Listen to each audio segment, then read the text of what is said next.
طيب. Chapter number 42. Do not set up rivals unto Allah. باب قول الله تعالى فلا تجعلوا لله أندادا وأنتم تعلمون. Do not set up rivals unto Allah.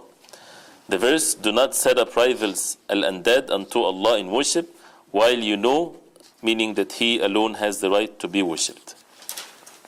Why this is here? It's of course negates the Tawheed for people to set up rivals besides Allah subhanahu wa ta'ala. But he mentioned this here, this chapter is with regarding to the words to be said. Even if a person, it is not intended to mean what he's saying, as it's the meaning of the previous chapters also, right?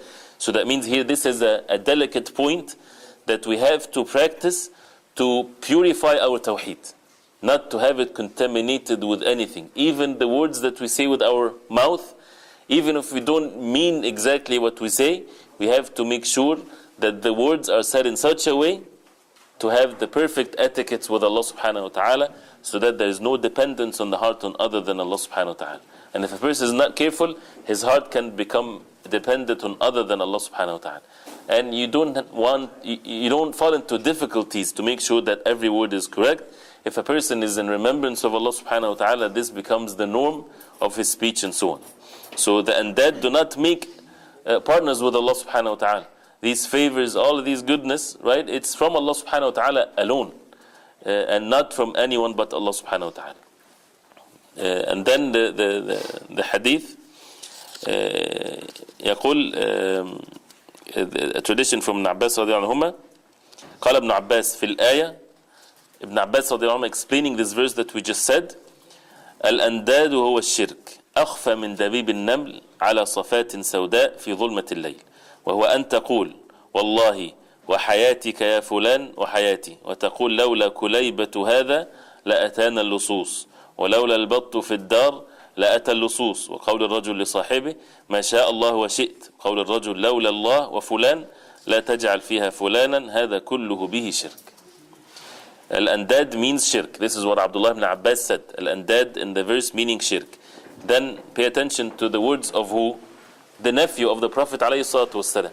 Best people, those who understood the words of the Quran and the hadith of the Prophet ﷺ. He said, it is as inconspicuous as a black ant moving, crawling on a black stone in the darkness of night. That means it's so hidden, like a black ant on a black stone in the darkness of the night. And he said, what is it?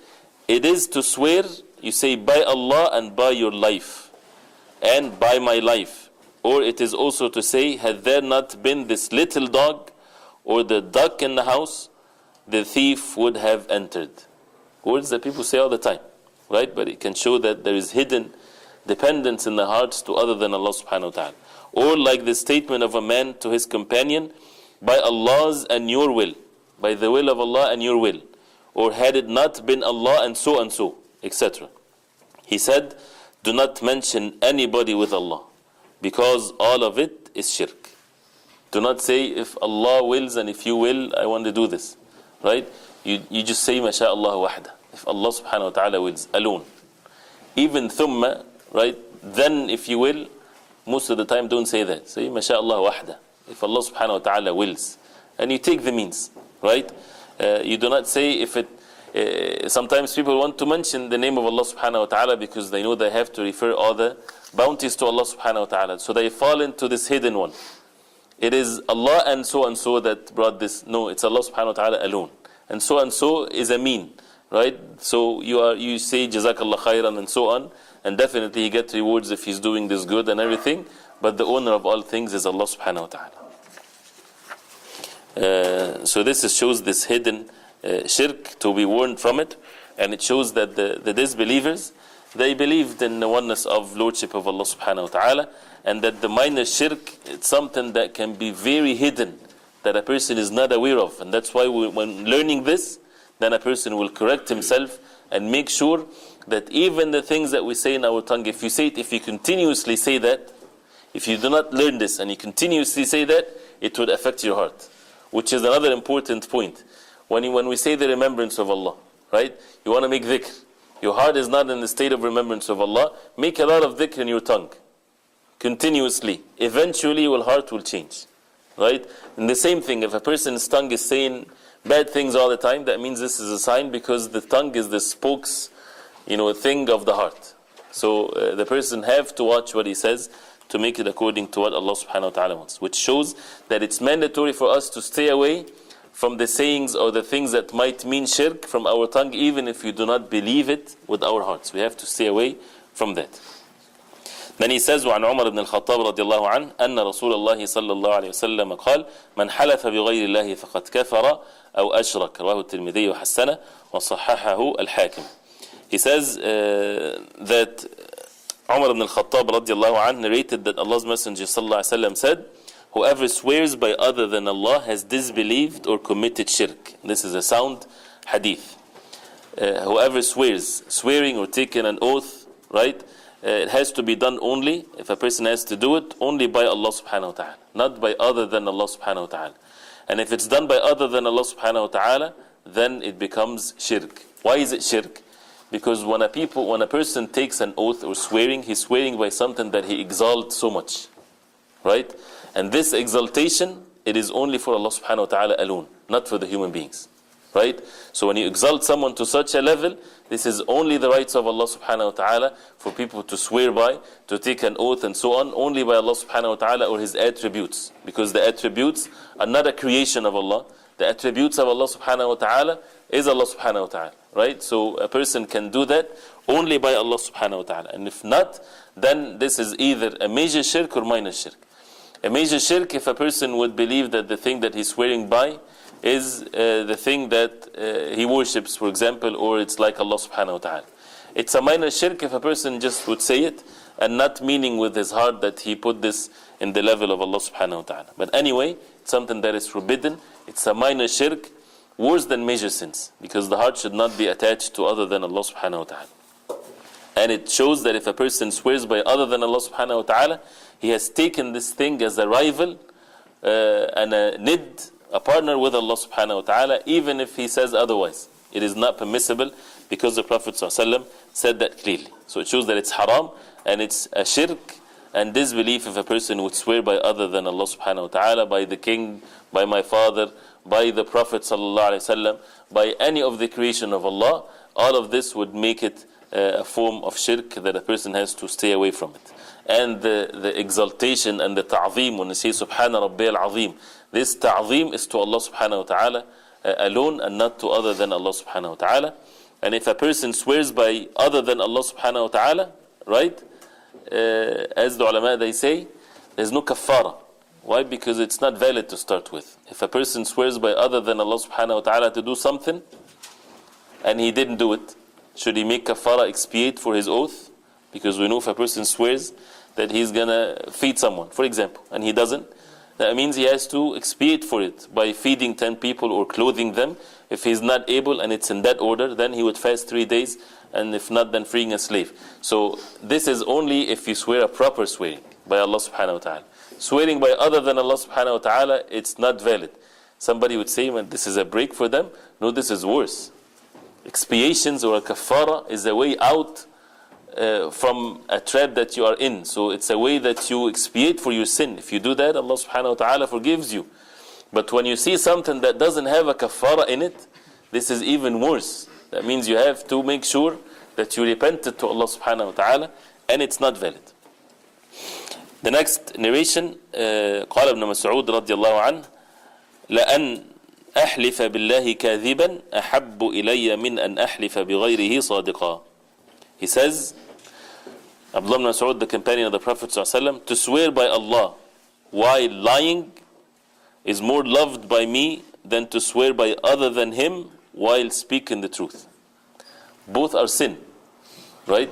The first one, swearing by Allah, lying, it's called al-yamin al-ghamus. The Prophet ﷺ called it al-yamin al-ghamus, meaning yamin or oath that dips the person into the hellfire.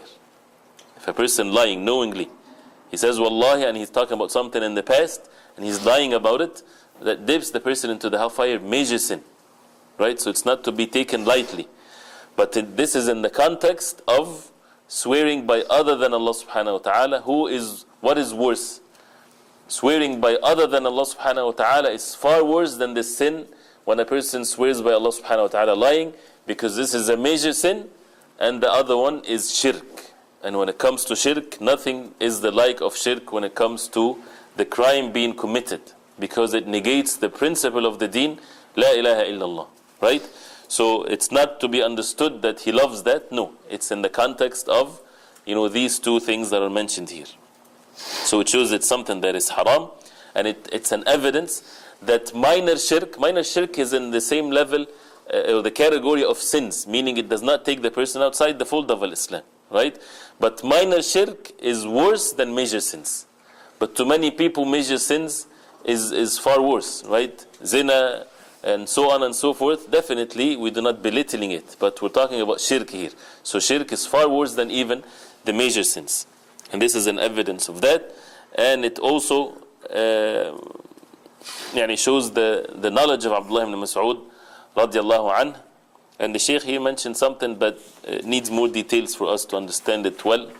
If you're faced with two evil, and there is no way to avoid the two evil, right? You have to do one of the two, right? What should a person do? He should choose the lesser evil. But this is a matter of life and death. To commit a haram, it should not be used, well, we're living here, what can I do? I need a house. Riba, or 2% or 3%. The lesser of two evils is take the 2%. This is not what is meant here, right? No, what is meant is that you're a matter of life and death. Like you're dying, and in front of you is pork, right? This is as mentioned in the Quran. The lesser of two evil is to eat that just to sustain your life. So if we remember that example all the time, ad-darura, or to be in such a case that you're almost sure that either you're going to die, right, or some disaster is going to happen to you. But something that will cause hardship to you does not make what is haram halal. Right? Your car is old and it's causing you so much difficulties, and you have to go to work and it breaks down all the time. So you say it's darura, it's a necessity. I have to take a loan to buy a better car. This is not permissible. Does not make what is haram halal. Right? So if a person is faced with two evils, right, and there is no way out, right, then he chooses the lesser of two evils. And this is a subject that has so much details to it. The last narration here عن حذيفة رضي الله عنه عن النبي صلى الله عليه وسلم قال لا تقولوا ما شاء الله وشاء فلان ولكن قولوا ما شاء الله ثم شاء فلان. وجاء عن إبراهيم النخعي أنه يكره أن يقول أعوذ بالله وبك ويجوز أن يقول بالله ثم بك. قال ويقول لولا الله ثم فلان ولا تقولوا لولا الله وفلان. Hudayfa radiallahu anhu narrated that the Prophet ﷺ said, do not say with the will of Allah and with the will of that person, but rather say with the will of Allah and then with the will of that person. And this is a sound hadith. It is related about Ibrahim Nakhai that he detested to say, I seek refuge in Allah and in you, but it is permitted to say, I seek Allah's refuge first and then yours. He said, say if not Allah and then so and so, and do not say if not Allah and so and so. This is and then. See how critical that is. A person has to save the Tawheed. This is how Allah subhanahu wa ta'ala protected the Tawheed from a person falling into any form of shirk, even with the word wa, thumma, right? Wa is just one letter, which means and. Thumma means then, right? You put this in front, in place of this. Some people might say, what's the big deal? It is a big deal, because it has to deal with the deen of Allah. With a word, a person enters the fold of Islam. With a word, he can go outside the fold of Islam, right? Simple word, La ilaha illallah. With a word, you make what was haram for you becomes halal. The wali and the guy that wants to get married, the wali, he would say, Zawajtuka ibnati, I make you marry my daughter, and the other would say, I accept, and there is witnesses, the matter is over. Was haram a few minutes before, became halal after a few minutes after that. This is the importance of the word to be said with the tongue. So we should never belittle these words. We should not say, well, what are you talking about? Right? These are very simple matters. It's too much, whatever. No, this is deen of Allah subhanahu wa ta'ala. Every word, we are responsible with every word we say. So here the Prophet ﷺ said, do not say, Masha Allah and fulan. if Allah wills and if so and so wills. And is not there. If you have to say, you say then. And if it would be misunderstood, then as it's mentioned in another hadith, say masha'Allah wahda. Say if Allah wills. Right? You seek refuge in Allah alone. If you want to say and, you say then. You don't say and others. We talked before about al-istighatha or isti'adha. Seeking refuge is an act of worship, that we should not seek it from other people. But if it's in the context of something that is a person capable of doing something, that you seek help from someone in something, then that's a different thing. Inshallah, we continue. This is the end of chapter 42. So